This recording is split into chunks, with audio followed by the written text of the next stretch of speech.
Torej, nekaj smo že slišali iz besed profesorja Kolarja glede profesorskega udejstvovanja Matevža Ravnikarja, zato bom tukaj samo nekatere stvari nekoliko osvetlil. Profesorska kariera Matevža Ravnikarja je bila zelo razgibana. Najprej je bil le slabe 3 mesece suplent, nato 24 let profesor dogmatike od leta 1803 do 1827, vmes pa profesor veruka na Filozofski fakulteti med letoma 1806-1817 in tudi 2 leti profesor pedagogike med letoma 1815 in 1817. Kot smo slišali, je Matevž Ravnikar duhovniško posvečenje prejel 31. julija 1802 namizni naslov Kranjskega verskega sklada. Nadarjenost in marljivost sta botrovali zaupanju, ki ga je bil deležen pri nadškofu Mihaelu Bričidu, saj mu je praktično še novomašniku poveril profesuro na Teološki fakulteti in rektorsko službo v bogoslovnem semenišču, kar je brez primerja v zgodovini ljubljanske nadškofije. Do zasedbe dogmatične katedre je le to začasno oskrboval. Za svojo suplenco pa očitno ni bil dovolj plačan, saj se je za njegovo prošnjo pred deželnim uradom zavzel direktor Jožef Valont, ki je bil njegov predhodnik na katedri za dogmatiko. Ravnikar je v njej zapisal, da je bil brez premoženja, težave pri vzdrževanju pa so mu pomagali reševati starši. Ker mu niso mogli nakazati denarja, bi se moral zadolžiti, da bi pokril najosnovnejše potrebe. Oblast je opozoril, da je pred 2 letoma Janez Fabris za enako delo prejel 500 goldinarjev, zato izostajanje dohodka za Ravnikarja ni bilo upravičeno. Valentova prošnja je zalegla, saj so na deželnem uradu njegovo prošnjo kmalu posredovali vršitev cesarju, ki je potem Ravnikarju odobril sistemizirano plačo za njegovo predavateljsko službo. S 25. marcem 1803 je bil dejansko nastavljen za profesorja dogmatike. Za njegovo polletno delo pa je direkcija Teološke fakultete zahtevala naknadno poplačilo. Profesor dogmatike Ravnikar je potrebno soglasje za službo potem prejel 10. aprila, kmalu zatem pa še 150 goldinarjev plačila za prvi semester predavanj.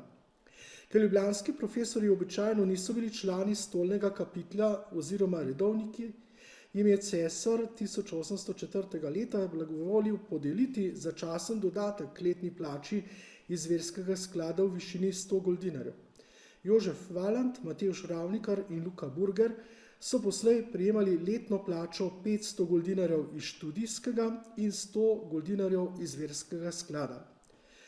Plače so bile potem povišane leta 1805, a Ravnikar do povišnice takrat ni bil upravičen, zato se je moral zadovoljiti s 600 goldinarji letne plače. Zelo znano nam te stvari, zvenijo. Iz urnika teološkega študija na ljubljanskem liceju za študijsko leto 1806-1807 razberemo, da je Matevž Ravnikar predaval dogmatiko v 3. letniku v latinščini in sicer dopoldne od 9 do 10 in popoldne od 2 do 3. O učbeniku Engelberta Klifla smo že slišali, poleg njega pa je Ravnikar pri predavanjih uporabljal še nekaj svojih osebnih zapiskov. Ravnikar je bil glasom dvornega odloka leta 1806 imenovan tudi za kateheta za študente filozofije na ljubljanskem liceju, postal pa je tudi posebni ekshortator na Filozofski fakulteti. Profesor veruka je ostal do leta 1817. Kot smo slišali, je prav on postavil na predmetnik predavanja iz pedagogike tudi za teologe, čeprav so jo od leta 1805 na liceju predvsem imeli za predmet, ki spada v filozofski študij. Zaradi Valentovega odhoda v Trst naj bi direktorsko mesto teoloških študijev in rektorsko mesto liceja potem poverili Ravnikarju. Za nove profesorske moči so morali razpisati konkurzne izpite. Valant je ob svojem odhodu za naslednika močno priporočil Ravnikarja in mu ob tem izstavil nad vse pohvalno spričevalo. Ravnikar je potem leta 1815 postal začasni direktor teoloških in filozofskih študijev ter še rektor liceja. V tistem času se je dodobra premešal tudi profesorski kader, saj v letih 1815-1816 zasledimo vrsto razpisov za zasedbo izpraznjenih kateder na ljubljanski teologiji, kjer so predavali suplenti iz vrst novincev in starih profesorjev. Te postopke je običajno vodil Ravnikar, ki je bil tudi član komisije za opravljanje konkurznega izpita. Ko je bil leta 1817 umeščen za Lambergovega kanonika, je Guberni hotel izvedeti, koliko ostalih obveznosti bo še obdržal. Cesar ga je jeseni istega leta ponovno potrdil za profesorja dogmatika in direktorja filozofskih študijev z letno plačo 800 goldinarjev. Matevž Ravnikar kot ravnatelj bogoslovnega semenišča v letih 1802-1823. Pomanjkanje duhovnikov je bilo v tistem času v škofiji stalna težava. Začinile so jo še trikratne francoske zasedbe. Leta 1806 je Guberni s tem namenom nadškofijskemu ordinariatu posredoval pogoje za spregled od 3. letnika filozofije. Zahtevana je bila starost najmanj 20 let in opravljen izpit iz 3. letnika pri veroučitelju. V študijskem letu 1811-12 je bilo na teologiji 179 slušateljev, v naslednjem študijskem letu pa 159. Kljub tolikšnemu številu pa je bilo med zadnjo francosko zasedbo posvečenih le 9 novomašnikov, 4 ljubljanski in 5 goriški. Dokler je bila francoska oblast trdna, se je brezskrbno uporabljala slovenščina v uradnih dokumentih srednje in visoke šolske stopnje, kar je razvidno iz katalogov. Semenišče je po vzpostavitvi Ilirskih provinc od leta 1809 moralo plačevati letni davek v višini 1281 frankov pod grožnjo izvršbe z vojaškimi sredstvi v 3 dneh v primeru neplačila. Semenišču Francozi niso priznavali statusa posebne lastnine in so ga imeli za javno hišo, namenjeno vzgoji, narekovajo rečeno, teoloških kandidatov. V njem so stanovali seveda tudi svetni stolniški duhovniki in škof s pisarno. Najhuje pa je bilo, da je semenišče aprila 1809 izgubilo denarno podporo iz Kranjskega verskega sklada, ki so ga Francozi ukinili. V njem so dopuščali bivanje 30 bogoslovcem in nekaterim poslom. Škof Anton Kavčič je zato centralnemu direktorju dajatev predlagal, da bi se stroški krili iz javne blagajne, semenišče pa bi bilo oproščeno plačilu davka.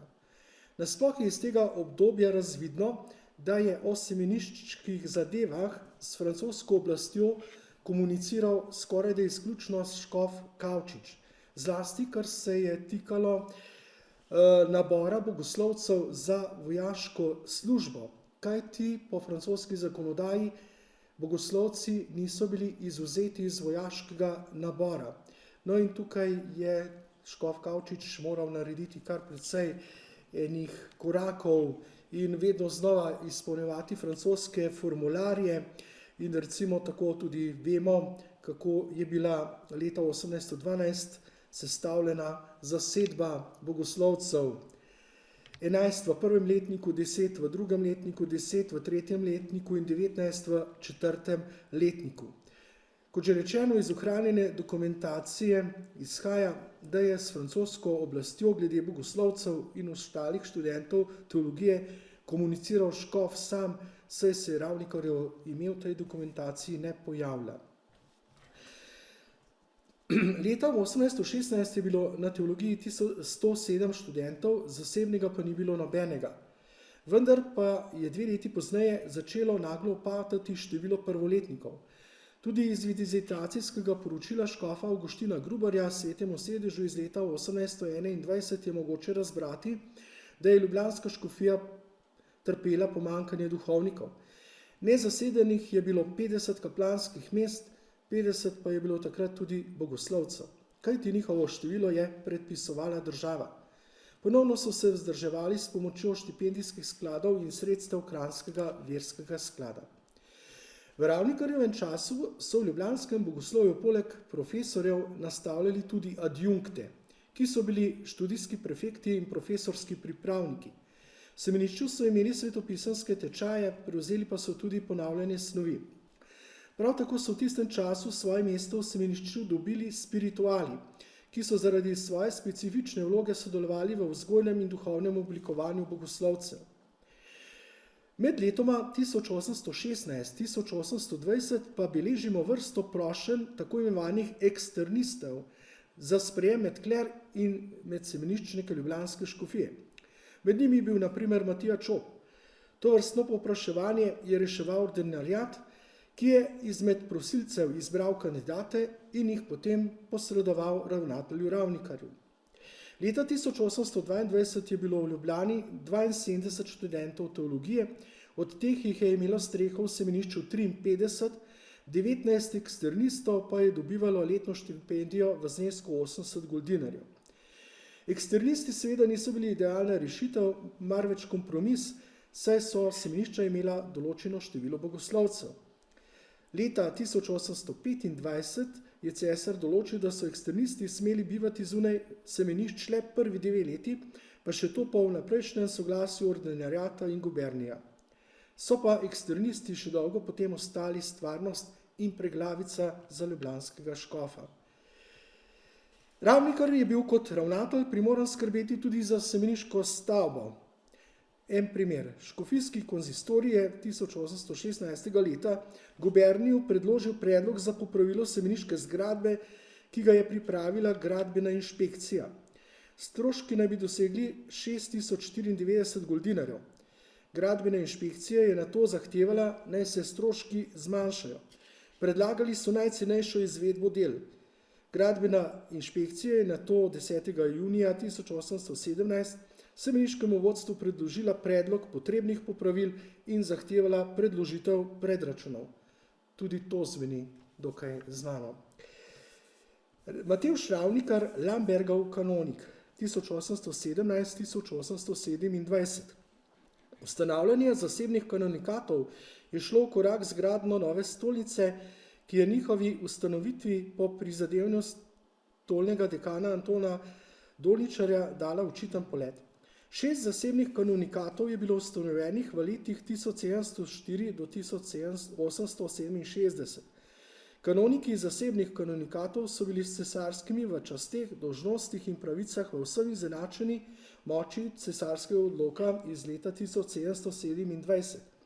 To pa ni veljalo za njihove nadarbine, ki so ostale različno dotirane in so posledično prinašale različne letne dohodke. Kanonikat Lambergove družine je leta 1708 v Lincu ustanovil grof Frančišek Jožef Plemeniti Lamberg. Ustanovno pismo je imelo 12 členov, pravico prezentacije Lambergovega kanonika pa je imel vsakokratni senior familije. Lambergov kanonik je sam ali po drugem primernem duhovniku obhajal ustanovne maše pri posameznih beneficijskih oltarjih. Podobno kot ostali duhovniki je moral upravljati še mašna opravila za pokojne ustanovitelje iz vladarske hiše. Za časa Ravnikarja je imel Lambergarjev kanonik skupaj 254 mašnih obveznosti na leto in od tega je potem seveda imel tudi od premoženja kanonikata 485 goldinarjev letnih dohodkov. Zasebni kanonikati so imeli večinoma svoje hiše. Lamberger kanonikat ima še danes hišo na Vodnikovem trgu 4, torej ravno nasproti nekdanje licejske zgradbe. Zajetna dokumentacija priča, da so z vzdrževanjem kanoniške hiše imeli kanoniki vedno dosti opraviti. Sredi januarja 1817 je bil objavljen razpis za prosto mesto Lambergovega kanonikata. Matevž Ravnikar se je nam prijavil 17. marca, pa ni bil edini. Vsega skupaj se je prijavilo 8 kandidatov. Škofijski konzistorij je potem izoblikoval listo, na kateri so bili prosilci razvrščeni po prednostnem vrstnem redu. Takratni patron grof Anton Plemeniti Lamberg se je na koncu po predlogu škofa Gruberja odločil za Ravnikarja kot najvrednejšega izmed 8 prosilcev. In potem je sledila umestitev v ljubljanski stolnici 25. aprila 1817 po končani procesiji svetega Marka, seveda s posebnim protokolom. Goberni je potem seveda, kot sem že omenil, kar dvakrat zahteval pojasnitev, koliko obveznosti bo on še obdržal na predavateljskem področju. Ker je škof Gruber zagotovil, da jih brez težav določene obdrži, potem ni bilo problemov. Iz ohranjene dokumentacije Lambergovega kanonikata je moč razbrati, da Ravnikar kot kanonik ni bil razpoznavno dejaven. Iz njegovega 10-letnega obdobja v spisovnem gradivu Lambergovega kanonikata ni ohranjen niti en sam njegov spis. Tudi v sočasnem spisovnem gradivu stolnega kanonika Kapitlja skoraj da ni najti dokumentov, ki bi se tikali Ravnikarja. Tu in tam ga najdemo podpisanega na posameznih dokumentih, naprimer ob resignaciji Jožefa Valanta na kanonikat, ob imenovanju zagoriškega nadškofa. V spisovnem gradivu škofijskega ordinariata je mogoče slediti patronovim dokumentom glede Ravnikarjevega imenovanja za kanonika. To kaže, da je bilo težišče Ravnikarjeve dejavnosti na profesuri, na liceju in ravnateljevanju v bogoslovnem semenišču. Je pa potrebno povedati, da so tako imenovani cesarski oziroma deželno-knežje kanoniki imeli nekoliko drugačen status od kanonikov zasebnih kanonikatov, saj so morali v svojem delovanju pisno poročati ordinariatu in oblastem. Večina kapiteljske dokumentacije je zato povezana s tako imenovanimi kapiteljskimi župnijami, ki so bile ljubljanskemu stolnemu kapitlu utelešene. So pa kanoniki zasebnih kanonikatov seveda bili udeleženci kapiteljskih sej in so tu in tam podpisali kakšen dokument. Matevž Ravnikar, častni kanonik 1827-1845. Za častne kanonike so bili običajno imenovani zaslužni župniki oziroma dekani in ostali zaslužni duhovniki, profesori in voditelji nekaterih pomembnejših škofijskih ustanov. Ravnikarjev odhod v Trst je botroval njegovi odpovedi kanonikatu, vendar pa mu je knez škof Wolf podelil naziv častnega kanonika ljubljanskega stolnega kapitla. Ravnikar ga je ohranil vse do svoje smrti leta 1845.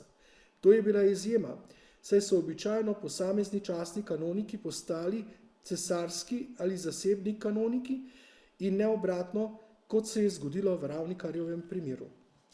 Hvala za poslušanje.